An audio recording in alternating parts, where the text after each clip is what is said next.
How the recent bipartisan assault on migrants happened, an analysis by Arturo Dominguez. After promising to get to the root causes of migration to the U.S., the Biden administration instead accepted far-right policy ideas that would harm many asylum seekers. The National Security Supplemental Budget Package, which included funding for wars in Ukraine and Israel, would have rewritten asylum laws and given presidents unprecedented power to close the border to migrants.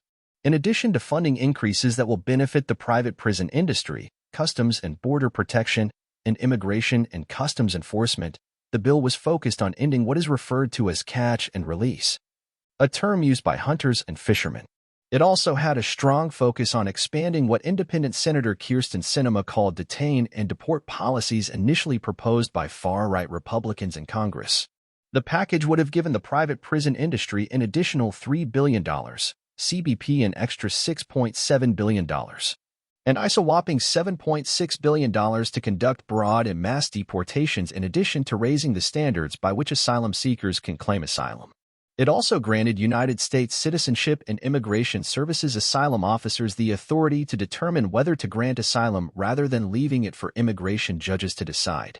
Closing the border to migrants would have become mandatory if 4,000 migrants entered the country daily for a week or 8,500 entered in a single day.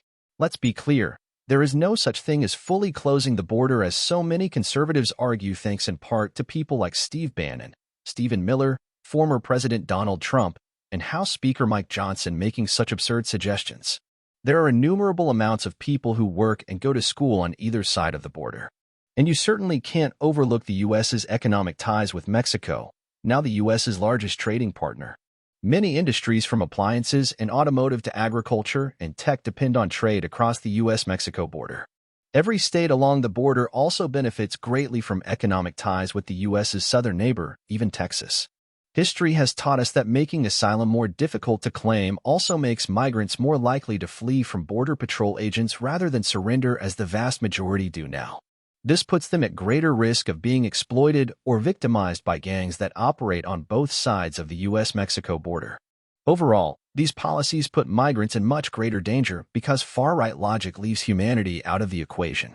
On the surface, allowing USCIS officers to make determinations seems more efficient. But this opens the door for abuse based on implicit biases that are already a problem within CBP, ICE, and USCIS. Racial and ethnic stereotyping is what has frequently led to the abuse of non-white asylum seekers at the border, as we have seen all too often. Most recently, CBP left migrants abandoned in a snowstorm along the border wall in Arizona for more than 30 hours despite reportedly having plenty of bed space. The idea of closing the border to asylum seekers will only lead to more inhumanity. It will also sway migrants to risk their lives by forcing them to trek through even more treacherous terrain to reach their goal of better life conditions for themselves and their children. While the supplemental package also boasted of expediting asylum claims in as little as 90 days, oversight on those making the decisions wasn't part of the package. The bill may have enhanced border security in many people's eyes, but what it would have done more so is harm potential asylum seekers using far-right policy ideas, implementing procedures that are in many ways worse than Trump's invoking of Title 42, when the United States saw a record-setting number of encounters at the U.S.-Mexico border. As we all know, doesn't work. How the White House and any Democrat agreed to this is bothersome. However, it speaks to the success of the largely Latinophobic campaign led by Florida Governor Ron DeSantis and Texas Governor Abbott. Some of the biggest players in driving that narrative were major news media outlets, while Steve Bannon and his ilk celebrated controlling the conversation. Now, people on social media are being inundated with claims of migrants not having rights because they're not citizens, while demonizing all of them for the actions of a few who have been arrested. Think about this. If the far right has been successful in spreading misinformation and fomenting hate toward migrants who turn themselves in, imagine what they'll do when migrants begin to disperse at the site of Border Patrol more often. It's unthinkable where that will lead us, largely because many conservatives intentionally refuse to see migrants as fellow humans. That's why so many of them refer to asylum seekers as illegal aliens, a dehumanizing and racist trope. As soon as most news outlets invested in the millions of migrants narrative, they created an environment that justifies the actions of people like Texas Governor Greg Abbott while helping bolster far-right claims of a so-called invasion. In addition, the false notion that Governor Abbott is defying both the Supreme Court and President Biden, along with the ensuing sensationalism of the narrative.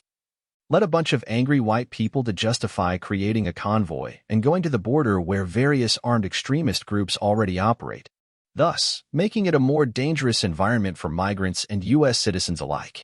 Saying that millions of encounters took place in 2023 and leaving out how many asylum seekers were removed/returned to their home countries, or how many of those encounters were people crossing multiple times, is essentially lying by omission.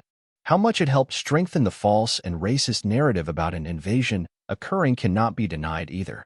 Once such context is provided, then millions of migrants' narrative suddenly begins to lose steam and opens the door for more rational fact-based discussions.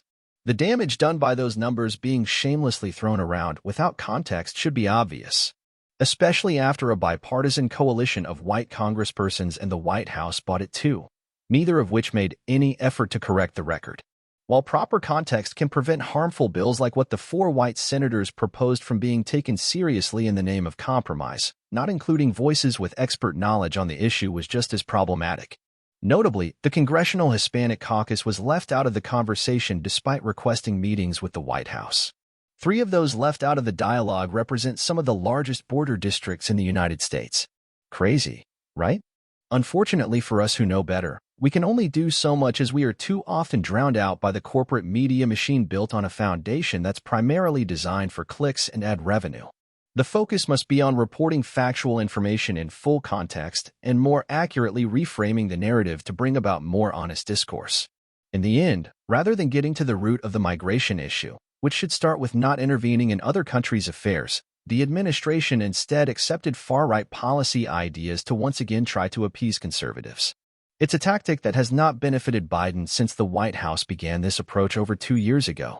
Instead, it risks him alienating even more of his base. And that's something I'm not so sure his advisors care about. Read more at antagonistmag.com and subscribe to this channel.